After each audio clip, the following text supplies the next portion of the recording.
Hello guys အားလုံးပဲမင်္ဂလာပါကျွန်တော်ပြန်လာပါပြီဒီရက်ပိုင်းအတွင်းကျွန်တော်ဗီဒီယိုမတင်ပြတာကျွန်တော်တကြံမှာ like ကိန်းနေလို့ပဲဖြစ်ပါတယ်ကဲတကြံလည်းပြီးသွားပြီဆိုတော့ကျွန်တော်ဗီဒီယိုတွေပုံမှန်ပြန်တင်ပေးသွားမှာပါဆိုတော့ဒီနေ့ဗီဒီယိုမှာတော့ကျွန်တော် Starlight ကသွားဖောက်မှာပဲဖြစ်ပါတယ်ဖောက်ပြီးသားဆိုပေမဲ့လည်းကံများထက်ကောင်းမလားဆိုတော့ဖောက်ကြည့်မှာပါ Let's go တကယ်လို့ဒီ Starlight ကသာပေါက်သွားမယ်ဆိုရင်ကျွန်တော် fan လေးတွေအမ်းမှာပဲဖြစ်ပါတယ်ဆိုတော့ပြောရင်းဆိုရင်လည်းပဲစဖောက်ပါတယ် Okay let's go ထဆွဲမယ်နှစ်ချိန်ချင်းချင်းစီပဲဖောက်မယ်နော်ဖရာသားတို့ Okay စဖောက်မယ်မပေးသေးဘူးကွာဟဲ့အောင်ဒီငါမရတော့လားမသိဘူးလို့ပေးရမှာသူ့တာဝန်ကွာစဖောက်မှာငါတာဝန်ဟုတ်ပြီလားဖောက်မယ် Okay မပေးသေးဘူးရတယ်ဒမ်းမကြံသေးတယ်ဟုတ်လားစဖောက်မယ်စဆွဲမယ်နှစ်ချိန်ချင်းစီပဲသွားမှာ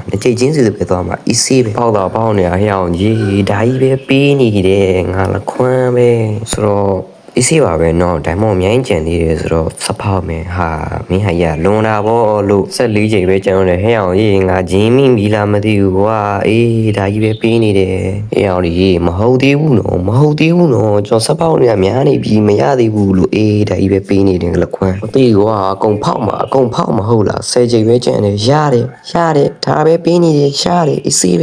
ပဲဖောက်မယ်ဟုတ်လားဟဲ့အောင်ကြီးဒါမှမဟုတ်ကုန်နေပြီနော်ခုဒီ Premier ကမရသေးဘူးလို့အေးအောင်ကြီး6ခါပဲကျန်တော့တယ်လို့ကမရတော့ဘူးလားမသိဘူးကွာ Premier ကကြီးကအေးအောင်ကြီးကယ်ကြပါဦးလို့ဒီမှာ၄ခါဟုတ်ပြီလားနောက်ဆုံးတစ်ချိန်ပေးလိုက်တော့လေကွာဟာ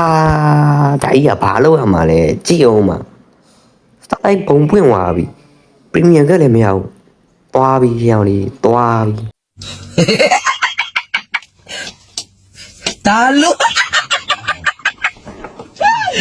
sorry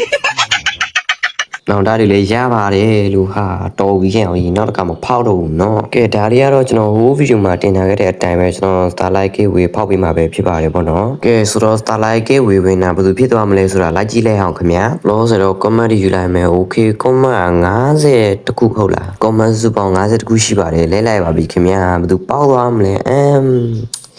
ဆိုတော့ဒီ brother ပဲဖြစ်ပါတယ်ကဲ brother တို့မြင်တွေ့နေရတဲ့အတိုင်းပဲဒီ brother က Starlight ကဒူးရှင်ပဲဖြစ်ပါတယ်ဆိုတော့ကျွန်တော်နာမည်တော့ဖတ်မပြတော့ဘူးပေါ့နော်ဆိုတော့ဒီ brother ကဒီဗီဒီယိုကြည့်နေမယ်ဆိုရင် comment မှာတခုမှတ်ခဲ့ပေးပါခင်ဗျာပြီးတော့ကျွန်တော် brother ရဲ့ game ကောက်ကိုလည်းအပ်ထားပါတယ်ဆိုတော့ကျွန်တော်တခုပြောရှင်းတာကဒီ engage friend ခုနှစ်ရဲ့ပြင်မှာ Starlight ကကေးလို့ရတာပါဆိုတော့ဒီ brother အနေနဲ့ခုနှစ်ရဲ့လောက်စောင့်ပေးပါ engage friend ခုနှစ်ရဲ့ပြည့်တာနဲ့ကျွန်တော် Starlight ကကေးပေးပါမယ်ဆိုတော့ဒီနေ့ဗီဒီယိုတော့ဒီလောက်ပါပဲနောက်ဗီဒီယိုမှာပြန်လည်ဆုံတွေ့ရအောင်အားလုံးပဲတတာ